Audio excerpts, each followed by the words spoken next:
Hello friends, welcome back. So in this lecture we will be continuing our discussion on services notified under section 9 subsection 3. So let's continue with the next service. Next is renting of motor vehicles designed to carry passengers where cost of the fuel is included in consideration. कौन सी service है? Renting of motor vehicle designed to carry passengers. कौन से motor vehicle की बात की है? जो पैसेंजर ट्रांसपोर्टेशन के लिए यूज होते हैं, है ना. And where cost of the fuel is included in total consideration. जो आप कंसिडरेशन चार्ज करने वाले हो अपने कस्टमर से, उसमें cost of the fuel include होना चाहिए. ठीक है, फाइन. तो इस सर्विस में हमारे पास दो ऑप्शंस है. जब भी we are providing service of renting of motor vehicle, option number 1 is pay GST at the rate of 12%. इस ऑप्शन में क्या करते हो फ्रेंड्स? जो सप्लायर है वो अपने कस्टमर से 12% जीएसटी कलेक्ट करेगा और गवर्नमेंट को पे करेगा. ठीक है, तो ये ऑप्शन है फॉरवर्ड चार्ज का, जिसमें सप्लायर अपने कस्टमर से टैक्स कलेक्ट करेगा टोटल कंसिडरेशन पे और टैक्स अमाउंट गवर्नमेंट को पे कर देगा. फाइन. और इस ऑप्शन में आपको फुल आईटीसी मिलता है. मतलब आपने जो मोटर व्हीकल खरीदा उसका इनपुट टैक्स क्रेडिट, आपने उसको सर्विस कराया, रिपेयर कराया, कोई पार्ट खराब हो गया उसको चेंज कराया, है ना. तो जो भी सर्विसेज, इनपुट सर्विसेज और इनपुट्स आप परचेस करोगे, उन सभी का क्रेडिट आपको इस केस में मिलेगा. Second option is pay GST at the rate of 5%. Friends, इस केस में अगर जो सप्लायर है he is other than body corporate, जो सप्लायर है he is other than body corporate, वो बॉडी कॉर्पोरेट नहीं है, और अगर वो सर्विस सप्लाई कर रहा है बॉडी कॉर्पोरेट को, रेसिपिएंट कौन है? Body corporate. जब आप जीएसटी 5% के लिए ऑप्ट करते हैं in case of renting of motor vehicles, तो अगर supplier other than body corporate और रेसिपिएंट कौन है? बॉडी कॉर्पोरेट, तो इस केस में रिवर्स चार्ज अप्लाई होता है. मतलब जो पर्सन है रिसीवर, मतलब इस केस में रिसीवर कौन है? Body corporate. तो बॉडी कॉर्पोरेट आरसीएम में टैक्स पे करेगा गवर्नमेंट को. समझ आ रहा है फ्रेंड्स? क्लियर है? ठीक है. सेकेंड केस है 5% में, when supplier is a body corporate. अगर सप्लायर बॉडी कॉर्पोरेट है तो क्या लगेगा? Forward charge. सिंपल. क्या रेट होगा? अगर आप 5% के लिए ऑप्ट करते हैं तो 5%, 12% के लिए ऑप्ट करते हैं तो 12%. 5%, अगर आप 5% के लिए ऑप्ट करते हैं तो आपको आईटीसी मिलेगी केवल सेम लाइन ऑफ बिजनेस की.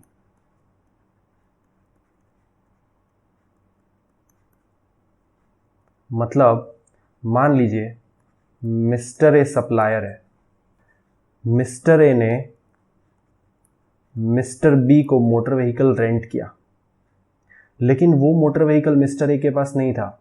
मिस्टर ए के 10 मोटर व्हीकल हैं उसके पास, वो सभी के सभी रेंटेड हैं. उसको मिस्टर बी से ऑर्डर आया कि he wants motor vehicle on rent. तो मिस्टर ए ने मिस्टर सी से कहा कि अगर आपका कोई व्हीकल खाली हो तो सीधा मिस्टर बी को भेज दो. तो मिस्टर सी जो है वो किसके नाम का इनवॉइस बनाएगा? मिस्टर ए के नाम का. मिस्टर ए किसके नाम का इनवॉइस बनाएगा? मिस्टर बी के नाम का. तो मिस्टर सी जो इनवॉइस बनाएगा मिस्टर ए के नाम का, उस पर वो क्या लगाएगा फ्रेंड्स? जीएसटी लगाएगा, है ना. अगर जीएसटी लगाएगा तो मिस्टर ए क्या उसकी क्रेडिट ले सकता है? ले सकता है. क्यों? वो कैसा है इनपुट? वो इनपुट सर्विस है, input service in the same line of business. आपकी आउटपुट सर्विस क्या है? Renting of motor vehicle. और आपने जो मिस्टर सी से सर्विस ली, मिस्टर ए ने जो मिस्टर सी से सर्विस ली, वो कैसी सर्विस है? Service in the same line of business. मतलब आपने क्या रेंट किया? आपने मोटर व्हीकल रेंट किया, वो आपकी इनपुट सर्विस है, और उस मोटर व्हीकल को आपने मिस्टर बी को रेंट पे दे दिया. तो ये जो सेम लाइन ऑफ बिजनेस की इनपुट सर्विस है उसका आप क्रेडिट ले सकते हो, चाहे आप 5% के लिए ऑप्ट करो, चाहे 12% के लिए ऑप्ट करो. 12% के लिए ऑप्ट करोगे तो सभी इनपुट्स और इनपुट सर्विस की क्रेडिट ले सकते हो. 5% के लिए ऑप्ट करोगे तो केवल वही इनपुट सर्विस ले सकते हो जो सेम लाइन ऑफ बिजनेस की हो. समझ आ रहा है फ्रेंड्स? क्लियर है? फाइन. तो जब सप्लायर बॉडी कॉर्पोरेट है और अगर वो 5% के लिए ऑप्ट करता है तो फॉरवर्ड चार्ज लगेगा और इनपुट सर्विस जो अवेल होगी वो केवल सेम लाइन ऑफ बिजनेस की होगी। ठीक है, सप्लायर बॉडी कॉर्पोरेट है, अगर 12% के लिए ऑप्ट करता है तो सारी आईटीसी ले सकता है ना, सारे इनपुट्स और इनपुट सर्विस की। ठीक है, नेक्स्ट केस, अगर सप्लायर बॉडी कॉर्पोरेट है, sorry supplier other than body corporate है। ठीक है, ये वाले केस की बात कर रहा हूं मैं। सप्लायर क्या है? अदर देन बॉडी कॉर्पोरेट, और रेसिपिएंट है वो भी अदर देन बॉडी कॉर्पोरेट है। मतलब सप्लायर भी अदर देन बॉडी कॉर्पोरेट है और रेसिपिएंट भी अदर देन बॉडी कॉर्पोरेट है। तो क्या लगेगा फ्रेंड्स? Again forward charge. मतलब रिवर्स चार्ज केवल एक ही केस में लगेगा। कौन से केस में? जो supplier of motor vehicle service है, renting of motor vehicle service का जो सप्लायर है वो अदर देन बॉडी कॉर्पोरेट हो और जो रिसीवर हो वो कौन हो? Body corporate. और रेट ऑफ टैक्स कौन सा ऑप्ट किया हुआ है? 5%। तो क्या लगेगा? Reverse charge. अगर रिवर्स चार्ज लगेगा तो जो सप्लायर है, जो सप्लायर है जिसके मैंने ऊपर नंबर 1 लिख रखा है, वो कौन है? वो अदर देन बॉडी कॉर्पोरेट है और उसने जो सर्विस सप्लाई की वो उसके लिए एग्जेम्प्ट सर्विस है। क्यों एग्जेम्प्ट सर्विस है? क्योंकि टैक्स किसने पे किया फ्रेंड्स? बॉडी कॉर्पोरेट ने पे किया अंडर रिवर्स चार्ज।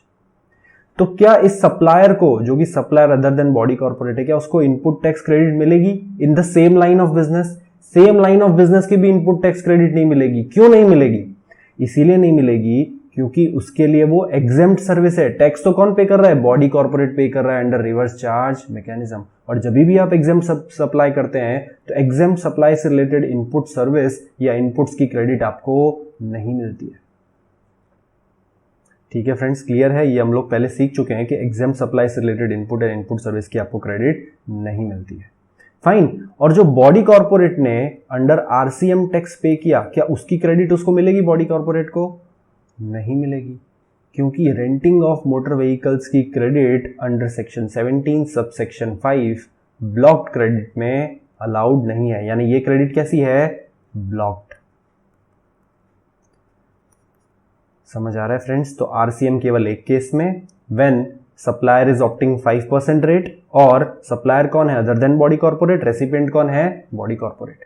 उसके अलावा कोई भी केस हो, है ना, उसके अलावा कोई भी केस हो और आप अगर 5% ऑप्ट करते हैं तो क्या लगेगा? Forward charge. आईटीसी मिलेगी? मिलेगी, लेकिन कौन सी? केवल in the same line of business.